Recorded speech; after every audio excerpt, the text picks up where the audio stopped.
Hey there mga my loves Aquarius! Thank you so much for always staying here with me in this channel. So before we start your reading, reminders na yun dito for everybody and just take only what resonates for you guys. Wala tayong gender, babae, lalaki, LGBT, cross-watchers, you can flip roles if you want. Syempre naman, you can do that. And hi and hello new subscribers. By the way, my name is Yan. Welcome, welcome. At sa returning subscribers, maraming thank you sa walang sawa ninyong pagsuporta dito sa channel na to. At yun nga mga babes, no, bago natin start to, natandaan ninyo that at the end of the day, you always have your free will. Syempre naman malaya kayong gamitin yan anytime. So, let's go ahead and check these messages here for you. Aquarius, Spirit and Angel, guys, Archangel Michael, maraming salamat po for being present here in this reading. This is for my Aquarian people. This is for Aquarius. Messages for Aquarius, please. Aquarius. Tell me something about me, Aquarius people, please. Aquarius.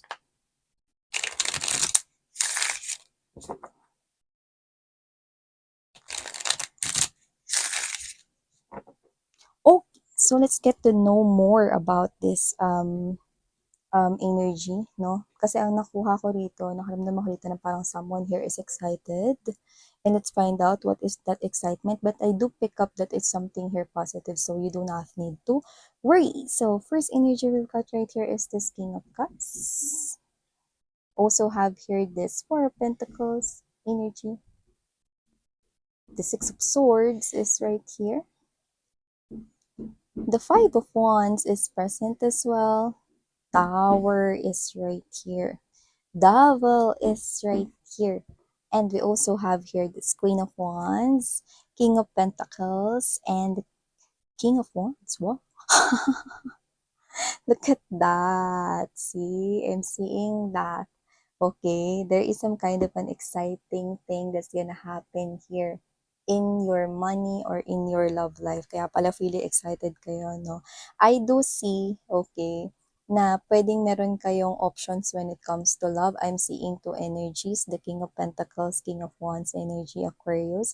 So the King of Pentacles is someone here who is not literally um showy when it comes to his or her emotions, not literally expressive, pero seryoso siya. Someone who is faithful, could be someone with high honor, with high authority. This person, hindi problem ang money para sa kanya. This person here is someone who is hindi mayabang, very humble po siya, no? Pwedeng meron siyang posisyon or magandang designation sa kumpanya pinagtatrabahuhan niya, but for others, no, maaaring siya ang CEO doon, no, or he or she is owning that company. Baka may sarili siyang business or entrepreneur siya. Pero kung sino man na nakikita ko rito, nakakasense ako ng maalaga siya, no? And this is someone here na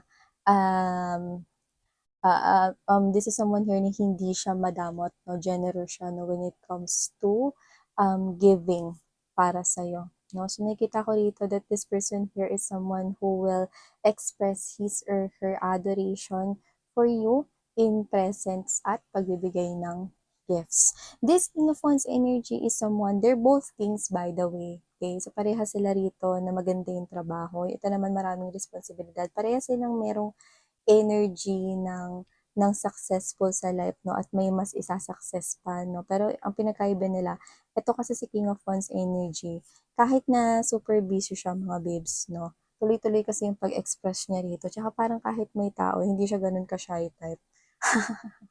Ito kasi parang Mr. Shy to or Miss Shy to. Ito kasi mga babes, no, hindi naman sa PDA siya, pero siya yung klase ng energy dito na very expressive sa pagka pagka gusto niya sa'yo, na pinaparamdam niya talaga ito, no, through words and actions, no, parang kahit merong tao around you guys, no, this person here is willing to show off, no, yung kanyang love at passion for you, no. This person can be sweet, no, even in front of other people. Hindi ko sinabing ito ay itatago kayo, no, itong King of Pentacles, no, kundi isa siyang energy na mahiyain siya.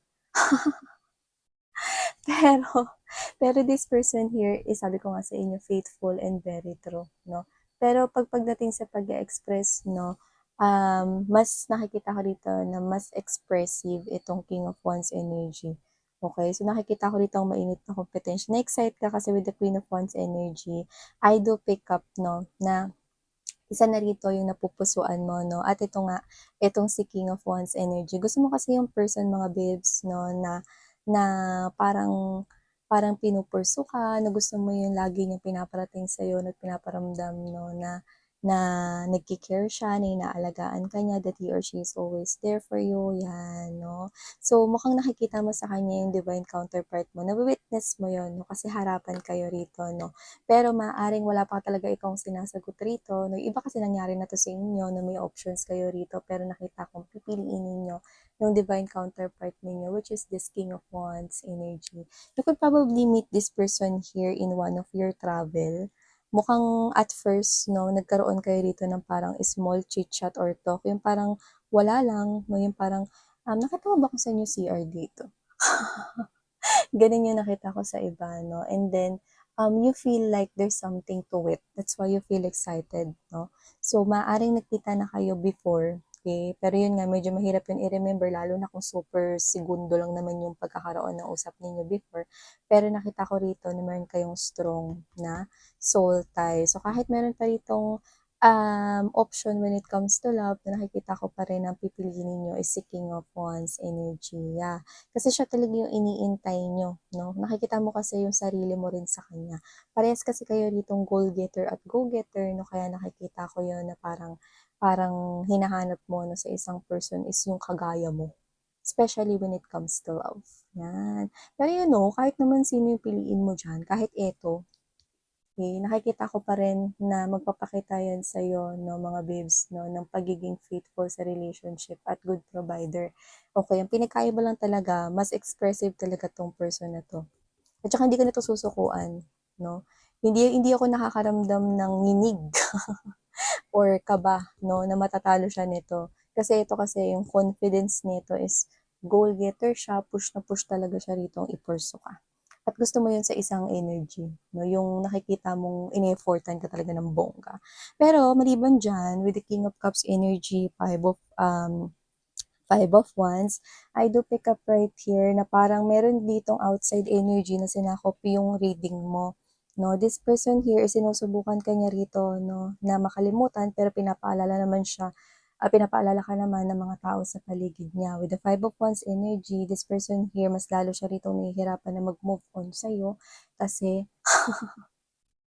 yung mga tao sa paligid niya, lagi kang ginagawang topic or binubrought up ka, no? Kahit na tapos naman na yung connection yung dalawa. Kasi may death card na rito, yun, no? Kung mapapansin mo, no? Parang dito, okay, sa Four of Coins energy, in the classic tarot, no? Ito lang talaga yung man, no? Pero dito, nandito si death card na parang, oy, finish na, ending na kayo, no? End of contract na kayo ni Aquarius, kaya akin na yan. I-let go mo na siya. Yan, no? So, in short, nahihirapan na mag-move on tong person na to sa'yo, no? Kasi nakaka-receive siya dito ng mga major realizations with the tower in here, no? At kung sino man siya, no, hindi niya matanggap itong bagay na to, no, na dahil sa kanya kaya kayo naghiwalay. Lumalabas siya rito bilang, ayan, no, si belly button, si devil energy, no, na I do pick up na in-involve kayo sa third party na tao yon. So, kung sino man siya, no, ngayon mga babes, no, wala na sila ng third party na yun. So, nakikita ko rito, nag-end na rin yun. Okay? Kasi hindi niya alam kung anong direksyon yung dadaanan niya rito ngayon sa buhay niya. Plus, nakadagdag pa yung mga tao sa paligid niya. Parang biniblame siya kung bakit ganyan yung life niya ngayon. No? Pero with the King of Cups, hindi niya naman inaamin rito na namimiss niya kayo, na hinahanap-hanap pa rin niya kayo. No? Tahimik lang siya, pangiti-ngiti, no? Pero deep down inside, no, yung mga pangasar sa kanya patungkol sa'yo ay nagkakaroon ng malaking epekto pa rin. Kasi totoo lang, tinan mo, isa lang naman kasi yung yakap-yakap ng Four of Pentacles sa Classic Tarot, pero dito tatlo. So, ibig sabihin, no, this is something here na hindi niya mapakawalan talaga ng bongga. Hindi kanya pa ma-let go talaga. Pero gusto niya na mag-move on sa'yo, no. Pero ang hirap. Kaso paano ba to? Naka-move on ka na sa kanya. Nag-arrive ka na nga eh, no.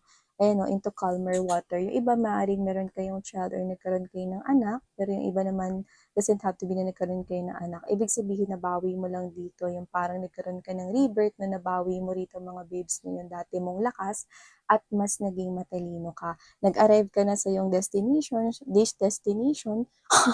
nabubulol, no?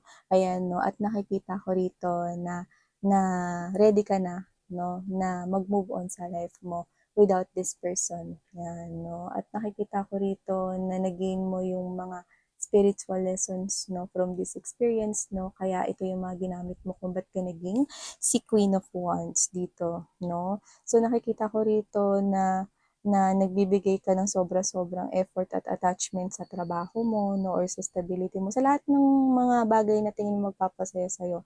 Kasama na rin dyan yung pagsha-shopping nakita natin dito. Sa mga pag-a-add to cart, pagbili ng mga bagay, tinitreat mo yung sarili mo, okay lang yan. I'm seeing you doing that, no, indulging yourself, no, para rin sa self mo.